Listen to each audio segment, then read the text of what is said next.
Prime Asia বিশ্ববিদ্যালয়ের শিক্ষার্থী পারভেজ হত্যার ঘটনায় ৩ জন আটক। দুপুরে ক্যাম্পাসে বিক্ষোভ সমাবেশের ডাক।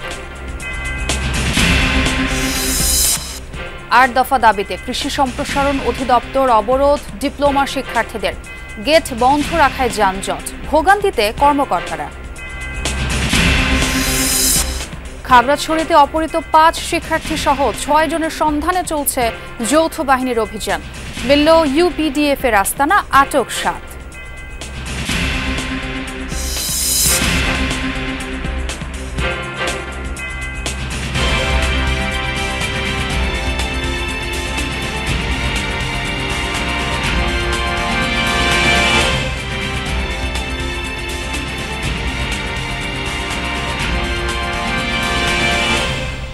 আমন্ত্রণ যমুনা নিউজে, আপনাদের সঙ্গে আছি আমি ছোয়া খন্দকার। এতক্ষণ শিরোনামগুলো শুনছিলেন। প্রাইম এশিয়া বিশ্ববিদ্যালয়ের শিক্ষার্থী পারভেজ হত্যার ঘটনায় ৩ জনকে আটক করেছে পুলিশ। এদিকে দুপুরে ক্যাম্পাসে বিক্ষোভ সমাবেশের ডাক দিয়েছে শিক্ষার্থীরা। সেখানে আছেন আমার সহকর্মী আলামিন হক অহন। অহন, শুনতে পাচ্ছেন নিশ্চয়ই? ক্যাম্পাসের পরিস্থিতি এখন কেমন দেখছেন এবং শিক্ষার্থীদের কর্মসূচি সম্পর্কে একটু জানাবেন বিস্তারিত। শিক্ষার্থীরা আসছেন সেই কর্মসূচি সফল করার জন্য তারা আসছেন এবং যেহেতু ৩ জন ইতিমধ্যেই গ্রেফতার করা হয়েছে এবং আমরা জানি সেই ৩ জন ৮ জন যে আসামির নাম ছিল সেই ৮ জনের ৩ জন এবং সেই ৩ জন বহিরাগত, অর্থাৎ যে বহিরাগতরা এসে ছুরিকাঘাত করে পারভেজকে হত্যা করেছিলেন তাদের সেই ৩ জনকে গ্রেফতার করা হয়েছে ইতিমধ্যে, যে কারণে ক্যাম্পাসের শিক্ষার্থীরা বলছেন এটি একটি ভালো দিক এবং সবাইকে গ্রেফতারের আওতায় আনতে হবে, সেটাও তারা বলছিলেন। ইতিমধ্যে প্রাইম এশিয়া ইউনিভার্সিটির পক্ষ থেকে ৩ সদস্যের একটি তদন্ত কমিটি গঠন করা হয়েছে। যেই তদন্ত কমিটি পুলিশকে সহায়তা করবে এবং ইউনিভার্সিটির যে তদন্ত কমিটি সেটি খতিয়ে দেখার চেষ্টা করবেন মূল ঘটনা কি হয়েছিল। যদিও আমরা ইতিমধ্যে জেনেছি মূল ঘটনা ২ জন নারী শিক্ষার্থীকে কেন্দ্র করেই শুরু হয়েছিল এবং ইতিমধ্যেই সামাজিক যোগাযোগ মাধ্যম ফেসবুক সহ নানান মাধ্যমে কিন্তু সেই ২ নারীর কি ঘটনা ছিল, একটি হাসিকে কেন্দ্র করে হয়েছে কিনা সেই বিষয়টি ভাইরাল হয়ে গেছে এবং নেটিজেনরাও দাবি তুলেছেন যে ঘটনার প্রকৃত কারণ জানতে হবে, তারপরেই যে কারণেই হোক না কেন একজন শিক্ষার্থীকে হত্যা করা সেটি কোনোভাবেই মানা যায় না, সমীচীন নয়। আমি দেখছিলাম যে ক্যাম্পাসে কিন্তু আইন শৃঙ্খলা বাহিনীর সদস্যরাও, বিশেষ করে বনানী আতাতুর্ক যে এভিনিউ রয়েছে সেই কামাল আতাতুর্ক এভিনিউয়ের ২ পাশে ক্যাম্পাস রয়েছে, অর্থাৎ একটি স্টার টাওয়ারে এবং তার অপর পাশে আরেকটিতেই এই ক্যাম্পাস, ২টি ভবন মিলে এই ক্যাম্পাস এবং এই ক্যাম্পাসের সামনে কিছু চায়ের দোকান, ফুচকা কিংবা সিঙ্গারার দোকান রয়েছে, সেইগুলোতে মূলত শেষ পর্যন্ত শিক্ষার্থীরা আশেপাশে আড্ডা দিয়ে থাকেন এবং সেই আড্ডাকে কেন্দ্র করে, অর্থাৎ আড্ডা দেওয়ার সময় ২ নারীর যাওয়ার সময় একটি হাসিকে কেন্দ্র করে শেষ পর্যন্ত পারভেজকে জীবন দিতে হয়েছে। শিক্ষার্থীরা বলছেন বিক্ষোভ মিছিলে সবাইকে গ্রেপ্তারের দাবি তারা করবেন এবং দ্রুত সেই বিচারটি করতে হবে, এই কথাও তারা জানাচ্ছেন। ধন্যবাদ তখন সেই খবরাখবর জানানোর জন্য। উচ্চশিক্ষার সুযোগ সহ ৮ দফা দাবিতে খামারবাড়ির কৃষি সম্প্রসারণ অধিদপ্তর অবরোধ করেছে কৃষি ডিপ্লোমার শিক্ষার্থীরা। সকাল থেকেই অধিদপ্তরের প্রবেশের সবগুলো প্রবেশদ্বার বন্ধ করে রেখেছে তারা, তাতে সড়কে দেখা দিয়েছে যানজট। শিক্ষার্থীরা এই কর্মসূচির নাম দিয়েছে এগ্রি ব্লকেট। আন্দোলনকারী শিক্ষার্থীদের দাবিগুলো হলো ডিপ্লোমা কৃষিবিদদের পাবলিক কৃষি বিশ্ববিদ্যালয়ে উচ্চশিক্ষা গ্রহণের সুযোগ দিতে হবে, উপসহকারী কৃষি কর্মকর্তাকে ২য় শ্রেণীর কর্মচারী হিসেবে গেজেট করে প্রজ্ঞাপন জারি করতে হবে এবং প্রতি বছর নিয়োগের ধারাবাহিকতা বজায় রাখতে হবে। কৃষি ডিপ্লোমা শিক্ষার মান উন্নয়নের জন্য শিক্ষক সংকট দূর করতে হবে। দাবি আদায় না হওয়া পর্যন্ত আন্দোলন চালিয়ে যাওয়ার ঘোষণা দিয়েছে শিক্ষার্থীরা। সহকর্মী তাজনুর ইসলাম থেকে আরো খবরাখবর জানবো, তার সাথে যুক্ত হচ্ছে। তাজনুর, অবরোধকারীদের এখনকার অবস্থান সম্পর্কে একটু জানাবেন। আমি একটু সংশোধন করে শুরু করতে চাই। তারা যে কোনো একটা অবস্থান নিয়েছে, অর্থাৎ ফটকে অবস্থান নিয়েছে, কোনো সড়কে অবস্থান নেয়নি। তারপরে আসলে সড়ক অবরোধের মতো কোনো ঘটনা খামারবাড়িতে এই মুহূর্তে আসলে নেই ছোঁয়া। তবে ভেতরে শত শত শিক্ষার্থী অবস্থান নেওয়ার ফলে আপনি চারপাশের এই ফুটেজ দেখলেই বুঝতে পারবেন যে সারা দেশ, বাংলাদেশের যত কৃষি ডিপ্লোমা ইনস্টিটিউট রয়েছে, কৃষি প্রশিক্ষণ ইনস্টিটিউট রয়েছে, সেই সমস্ত জায়গার শিক্ষার্থীরা কিন্তু এই মুহূর্তে খামারবাড়ির যে মূল ফটক এবং আশপাশের যেই প্রাঙ্গণ সেইখানটাতে তারা ছড়িয়ে তারা কিন্তু বসে তাদের আন্দোলনের পক্ষে নানা রকম স্লোগান দিচ্ছেন। মূলত ভোর 6:30 থেকেই তাদের এই আন্দোলনের পক্ষে, এই অবরোধ কর্মসূচির পক্ষে এই ফটকে তারা জড়ো হতে থাকেন, যেমনটি শিক্ষার্থীদের সঙ্গে কথা বলে আমরা জানতে পারছিলাম। তবে এটি তাদের এক রকমের চূড়ান্ত কর্মসূচি হিসেবে তারা দেখছেন, কেননা গত 2 সপ্তাহ ধরে তারা বিভিন্ন সময়ে তাদের দাবির পক্ষে নানান রকম কর্মসূচি পালন করেছে। কোথাও প্রেস ক্লাবের সামনে মানববন্ধনের মতো কর্মসূচি ছিল, গতকালকে শহীদ মিনারে তারা সমাবেশ করেছে এবং সেই সমাবেশ থেকেই পরবর্তী সময়ে ঘোষণা দেওয়া হয়েছিল যে খামারবাড়িতে কৃষি সম্প্রসারণ অধিদপ্তর তারা অবরোধ করবেন। সব মিলিয়ে এই যে শিক্ষার্থীদের আজকে যে অবস্থান, সেই অবস্থান তারা কতক্ষণে এই অবস্থান থেকে তাদের নিজেদেরকে প্রত্যাহার করবেন, কিংবা যেই কর্তৃপক্ষ রয়েছে খামারবাড়িতে কৃষি সম্প্রসারণ অধিদপ্তরের যারা কর্মকর্তা রয়েছে তাদের সঙ্গে কোনো রকমের কোনো আলাপ আলোচনা হবে কিনা, দিন শেষে কোনো সমাধানে পৌঁছবে কিনা কিংবা ঐক্যমত্যে পৌঁছবে কিনা, সেই সমস্ত কিন্তু পরবর্তী সময়ে নিশ্চয়ই তাদের এই কর্মকাণ্ডের পরিপ্রেক্ষিতে বোঝা যাবে। জি তানসুর, এবং শিক্ষার্থীরাও যে বেশ ক্ষুব্ধ সেটি দেখছিলাম আপনার মাধ্যমে। ধন্যবাদ আপনাকে। জাতিসংঘের ব্যাংকক কনফারেন্স সেন্টারে আজ শুরু হয়েছে এশিয়া ও প্রশান্ত মহাসাগরীয় অঞ্চলের জন্য অর্থনৈতিক ও সামাজিক কমিশনের 81তম অধিবেশন। উদ্বোধনী অনুষ্ঠানে অন্তর্বর্তী সরকারের প্রধান উপদেষ্টা ডক্টর মোহাম্মদ ইউনুস ভিডিও বার্তার মাধ্যমে অংশগ্রহণকারীদের উদ্দেশ্যে বক্তব্য প্রদান করেন। Sustainable urban development, the topic of this conference, is now central to our progress. With one of the highest population densities in the world, Bangladesh faces acute urban challenges: climate vulnerability, infrastructure gaps, and social inequality. We must ensure our urban transformation is not only economically sound, but also socially inclusive and environmentally sustainable. Earthna summit 2025-এ অংশ নিতে 4 দিনের রাষ্ট্রীয় সফরে আজ কাতারের রাজধানী দোহার উদ্দেশ্যে রওনা দেবেন অন্তর্বর্তী সরকারের প্রধান উপদেষ্টা ডক্টর মোহাম্মদ ইউনুস।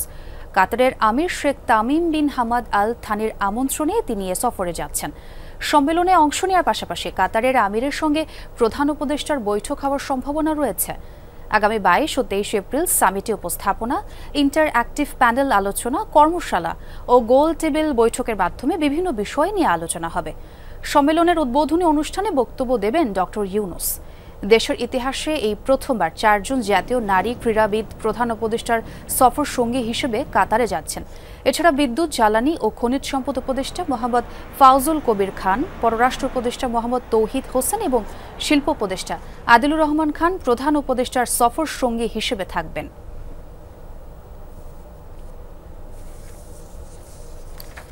জাতীয় ঐক্যমত্য কমিশনের সাথে চলছে খেলাফত মজলিসের বৈঠক। সংসদের এলডি হলে চলছে আলোচনা। আরও জানবো সহকর্মী সুমাইয়া ঐশীর কাছ থেকে। ঐশী আছেন সংসদ ভবনে। ঐশী, বৈঠকে কোন বিষয়গুলো গুরুত্ব পাচ্ছে এবং কি কি আলোচনা হলো একটু বিস্তারিত জানাবেন।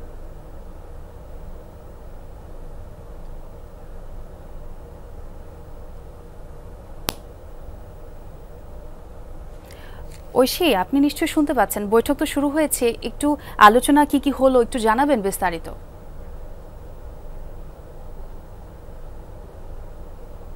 সকাল 10টার কিছু পরে আসলে বাংলাদেশ খেলাফত মজলিসের 3 সদস্যের একটি দল বাংলাদেশ সংসদ ভবনে আসে, এলডি হলে আসে এবং সেখানে জাতীয় ঐক্যমত্য কমিশনের সঙ্গে বসতে বসে, আলোচনায় বসে। মূলত বাংলাদেশ খেলাফত মজলিসের সিনিয়র নায়েবে আমির মাওলানা ইউসুফ আশরাফের নেতৃত্বে 3 সদস্যের দল আছে এবং সেখানে আলোচনা শুরু হয়েছে এর মধ্যে। এবং আলোচনায় জাতীয় ঐক্যমত্য কমিশনের চেয়ারম্যান ডক্টর আলী রিয়াজ প্রথমেই গণমাধ্যমে বলেন এবং তারপরে মূল আলোচনাটি শুরু হয়। সেখানে ডক্টর আলী রিয়াজ বলেছেন যে এই যে জাতীয় ঐক্যমত্য কমিশন এই যে এত দলের সঙ্গে আলোচনায়, সে সমস্ত কিছুর একটি লক্ষ্য, যাতে করে এমন একটি দল গঠন করা সম্ভব হয়, এমন একটি দেশ গঠন করা সম্ভব হয় সমস্ত দলের মতামত সাপেক্ষে, যেখানে আসলে ফ্যাসিবাদ কোনোভাবে আর মাথাচাড়া দিতে পারবে না, যেখানে মত প্রকাশের স্বাধীনতা থাকবে, যেখানে জুলাই অভ্যুত্থান হোক বা যে কোনো ধরনের সহিংসতা, চরম সহিংসতার ঘটনা আর যাতে মাথাচাড়া দিয়ে উঠতে না পারে সেই রকম একটি দেশ গঠনের লক্ষ্যে আসলে সকলের মতামত, সমস্ত দলের মতামত নিয়ে একটি চূড়ান্ত একটি সুন্দর দেশ গঠনের লক্ষ্যে আসলে এই আলোচনাটি চলছে এবং চলবে। এবং সেখানে কিন্তু আমরা দেখেছি যে সকাল থেকে যে 3 জন সদস্য উপস্থিত ছিলেন বাংলাদেশ খেলাফত মজলিসের, সেখানে সিনিয়র নায়েবে আমির তিনি কিন্তু আমাদেরকে বলেছেন যে আসলে যে সমস্ত বিষয় নিয়ে আসলে সংস্কার কমিশন সামনে এনেছে সেগুলো নিয়ে নিজ দলের মতামত বা নিজ দলের কিছু পরামর্শ, সুপারিশমালা, সে সমস্ত বিষয় নিয়ে আসলে বিস্তারিত আলোচনা করবার জন্য তারা আজকের এই আলোচনায় অংশ নিয়েছেন এবং এই আলোচনার মাধ্যমে যাতে করে একটি সুন্দর সমাধান আনা সম্ভব হয়, যাতে করে সুন্দর দেশ গড়তে পারে সরকার, সেই লক্ষ্যে আসলে সকলে এগিয়ে যাওয়ার প্রত্যাশা জ্ঞাপন করেছেন। ধন্যবাদ ঐশী। এবং বৈঠকটি ফলপ্রসূ হবে আসলে সেটি প্রত্যাশা। আগামী জাতীয় সংসদ নির্বাচনে সব আসনে প্রার্থী দিতে চায় নতুন দল জাতীয় নাগরিক পার্টি এনসিপি। তবে কোনো রাজনৈতিক দলের সাথে নির্বাচনী জোট হলে সমীকরণ পাল্টাতে পারে বলেও জানিয়েছেন সদস্য সচিব আক্তার হোসেন ও যুগ্ম আহ্বায়ক সারোয়ার তুষার। জোট ছাড়াও নির্বাচন করলে এনসিপি খারাপ ফলাফল করবে না, প্রত্যাশা তাদের। লামিয়া তিথির রিপোর্ট। সংস্কার ও গণহত্যার বিচারের আগে নির্বাচন নিয়ে প্রশ্ন আছে জাতীয় নাগরিক পার্টি এনসিপির। তবে নির্বাচন যখনই হোক ভোটের প্রস্তুতিতে পিছিয়ে থাকতে চায় না গণ অভ্যুত্থানে নেতৃত্ব দানকারী ছাত্রনেতাদের নতুন দলটি। এরই মধ্যে দলের শীর্ষ নেতারা সম্ভাব্য নির্বাচনী আসনে গণসংযোগ ও সভা সমাবেশ শুরু করেছে। ঈদের ছুটিতে চালিয়েছে নির্বাচনী প্রচারণা। নতুন দল হিসেবে জাতীয় নির্বাচনে কতটি আসনে প্রার্থী দিতে চায় এনসিপি? সদস্য সচিব বলছেন সব আসনে প্রার্থী দেওয়ার পরিকল্পনা আছে তাদের। খুব অল্প সময়ে জনগণের পক্ষ থেকে যে সাড়া পেয়েছি, তাতে করে সামনের যে নির্বাচন, সেই নির্বাচনে আমরা জনগণের একটা বড় অংশের আমরা সমর্থন পাবো বলে আমরা বিশ্বাসী। সারা দেশের সবগুলো জায়গাতেই আমরা প্রার্থিতা করব। আমরা সেভাবেই প্রস্তুতি নিচ্ছি, কারণ এটা দুটো অংশ। একটা হলো এটার সাথে নির্বাচনের প্রশ্ন জড়িত এবং একই সাথে এটা আমাদের সংগঠন বিস্তৃত করার প্রশ্ন। ফলে আমরা সারা দেশেই কমিটি দিচ্ছি এবং সারা দেশেই প্রার্থী 300 আসনে যেন প্রার্থী দিতে পারি সে ধরনের প্রস্তুতি নিচ্ছি। নতুন দল হিসেবে প্রথম নির্বাচনে বড় কোনো রাজনৈতিক দলের সাথে জোটের পরিকল্পনা কি আছে এনসিপির? সেই সম্ভাবনা উড়িয়ে দিচ্ছে না শীর্ষ নেতারা। বাংলাদেশে বিদ্যমান যতগুলো রাজনৈতিক দল আছে, ফেসিবাদ বিরোধী প্রত্যেকটা পক্ষের সঙ্গেই আমাদের ফর্মালি ইনফরমালি বিভিন্ন সময় আমাদের কথাবার্তা হচ্ছে। যদি প্রয়োজন হয় সেক্ষেত্রে দেশের স্বার্থে কর্মসূচি আদর্শের মিল রেখে আমরা বড় বৃহত্তর কোনো জোটের দিকে অগ্রসর হতেও পারি। জোট করব কিংবা জোট করব না কোনো সিদ্ধান্ত আমরা এখনো নিই নাই। নির্বাচন আসলে অনেক ধরনের নির্বাচন কেন্দ্রিক জোট হয়, সেটা যেটাই হোক আমাদের নেতৃত্বে জোট হবে, আমরা কোনো জোটে জয়েন করব না। এককভাবে নির্বাচন করলে এনসিপি প্রার্থীদের ভরাডুবি হবে এমন প্রচারকে কিছু রাজনৈতিক দলের অপপ্রচার মনে করে দলটি। জনগণের দাবির প্রেক্ষিতে যখন সময় আসবে তখনই আসলে প্রমাণিত হবে যে জাতীয় নাগরিক পার্টি এনসিপি জনগণের কতটা ভরসা এবং সমর্থন পেয়ে রাজনীতিতে তারা তাদের কার্যক্রমকে দীর্ঘায়িত করবে। বাংলাদেশের জনগণের মানসিকতা এত ভয়াবহভাবে বদলে গেছে, এত গভীরভাবে বদলে গেছে যে প্রচলিত দলগুলোর উপর তারা আর আস্থা রাখতে পারছে না। আমরা যদি সাংগঠনিক সক্ষমতা দেখাতে পারি, সাংগঠনিক বিস্তৃতি ঘটাতে পারি সারা দেশে, তাহলে এবারে নির্বাচনই অনেক বড় অঘটন করতে পারে, যেটা এখন হয়তো কল্পনা করা যাচ্ছে না। শীর্ষ নেতারা বলছেন রাজনীতির মাঠে নতুন হলেও নির্বাচনের আগে জন আকাঙ্ক্ষা বাস্তবায়ন ও নতুন প্রজন্মের গ্রহণযোগ্যতাকে অর্জনে কাজ করে যাবে এনসিপি। লামিয়া তিথি, যমুনা নিউজ, ঢাকা। খাগড়াছড়িতে অপহৃত চট্টগ্রাম বিশ্ববিদ্যালয়ের 5 শিক্ষার্থীর খোঁজে যৌথ বাহিনীর অভিযানে সন্ধান মিলেছে পাহাড়ি সশস্ত্র সংগঠন ইউপিডিএফ এর একটি আস্তানার। ভোরে সদরের ভাইবোনছড়া ইউনিয়নের পূর্ণচন্দ্র কারবারি পাড়ায় ইউপিডিএফ এর এই আস্তানার সন্ধান মেলে।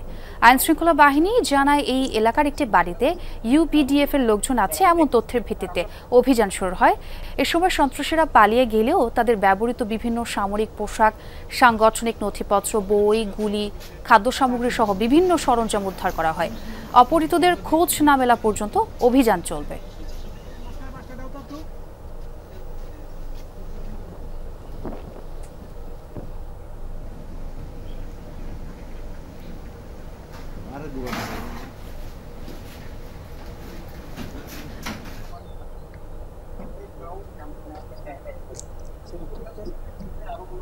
স্যার আমি দেখছি স্যার আমরা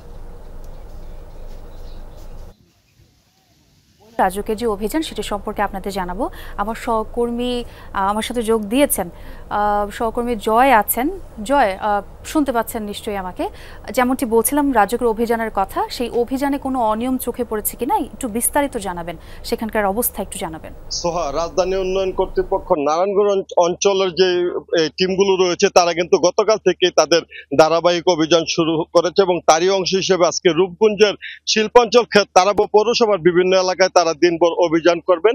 এখন তারা রয়েছেন রূপসী এলাকাতে, এখানে একটি নির্মাণাধীন আবাসিক বাড়িতে তারা এখন কাগজপত্র চেক করছেন এবং রাজুকে যিনি নির্বাহী ম্যাজিস্ট্রেট রয়েছেন মনির হোসেন হাওলাদার, তিনি আমাদের জানিয়েছেন যে এই ভবনটিতে আসলে অনিয়ম পাওয়া গেছে। তারা নকশা বহির্ভূতভাবে এই ভবনটি নির্মাণ করছেন এবং যতটুকু জায়গা ছেড়ে এই ভবনটি করার কথা ছিল সেটুকু কিন্তু করেননি। তারা আমাদের জানিয়েছেন কিছুক্ষণের ভিতর যারা যে বর্ধিত অংশটি আছে সেটি ভেঙে দেবেন এবং এখানকার যে বিদ্যুৎ সংযোগ রয়েছে সেগুলো কিন্তু তারা বিচ্ছিন্ন করে দিবেন এবং এই অভিযানটি কিন্তু চলমান থাকবে। আজকে এই রূপসী বরপা অঞ্চলে কিন্তু তারা সারাদিন অভিযান পরিচালনা করবেন এবং যে তাদের নির্ধারিত যে সব ভবনগুলো রয়েছে সেগুলো চিহ্নিত করে কিন্তু তারা প্রয়োজনীয় ব্যবস্থা নেবেন। সোহা, ধন্যবাদ জয় যোগ দেওয়ার জন্য। দর্শক, সংবাদের আগের অংশে যেমনটা জানাচ্ছিলাম, খাগড়াছড়িতে একটা অভিযান চালিয়েছে যৌথ বাহিনী। চট্টগ্রাম বিশ্ববিদ্যালয়ের যে 5 শিক্ষার্থী অপহরণ হয়েছে তাদের সন্ধানে যে অভিযান চালাচ্ছে সেই পাহাড়ি সশস্ত্র সংগঠন ইউপিডিএফ এর একটি আস্তানার কথা বলছিলাম। আরও জানবো, আমার সহকর্মী যোগ দিয়েছেন শাহরিয়ার ইউনুস। ইউনুস, অপহৃত শিক্ষার্থী ও টমটম চালকের ব্যাপারে কিছু জানা গেল কিনা একটু জানাবেন।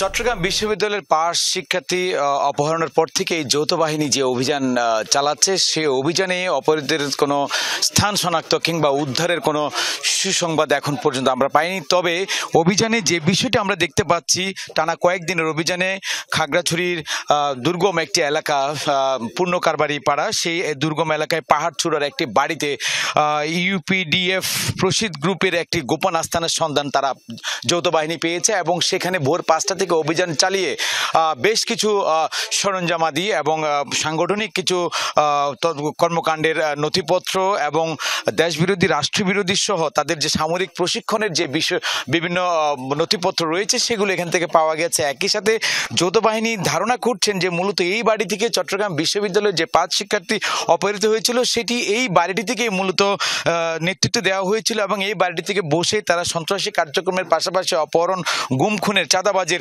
নেতৃত্ব দিত ইউপিডিএফ, সেটি কিন্তু যৌথ বাহিনী ধারণা করছেন। এবং এই বাড়িটি থেকে আমরা দেখতে পেয়েছি সেখানে হচ্ছে তাদের যে সাংগঠনিক তৎপরতার পাশাপাশি এখানে যে তারা মাওসেতিংবাদী অর্থাৎ বিচ্ছিন্নতাবাদী সংগঠনের বেশ কিছু বই তারা এখানে উদ্ধার করেছে এবং ওয়াকি টকি, সামরিক পোশাক সহ বুলেট তারা এখানে উদ্ধার করেছে।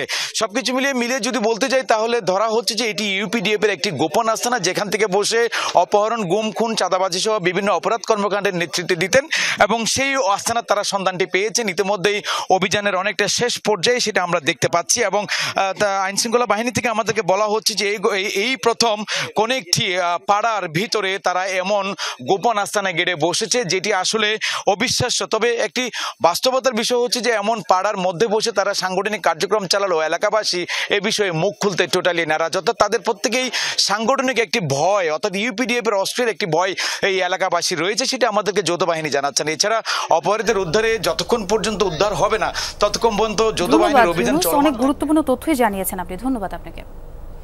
গাজা ইসরায়েলি আগ্রাসনের প্রতিবাদে বিশাল বিক্ষোভ সমাবেশ হচ্ছে পাকিস্তানে।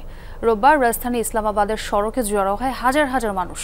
র্যালি নিয়ে প্রদক্ষিণ করে শহরের বিভিন্ন সড়ক। গাজা ইসরায়েলের গণহত্যার বিরুদ্ধে প্রতিবাদী স্লোগান লেখা প্ল্যাকার্ড ও ব্যানার দেখা যায় বিক্ষোভকারীদের হাতে। সড়কে ছিল প্রতীকী মরদেহ। ফিলিস্তিনে শুধুমাত্র ফিলিস্তিনিদেরই অধিকার রয়েছে বলে স্লোগান দেয় বিক্ষোভকারীরা। গাজায় অবিলম্বে ইসরায়েলি আগ্রাসন বন্ধের দাবি জানান তারা।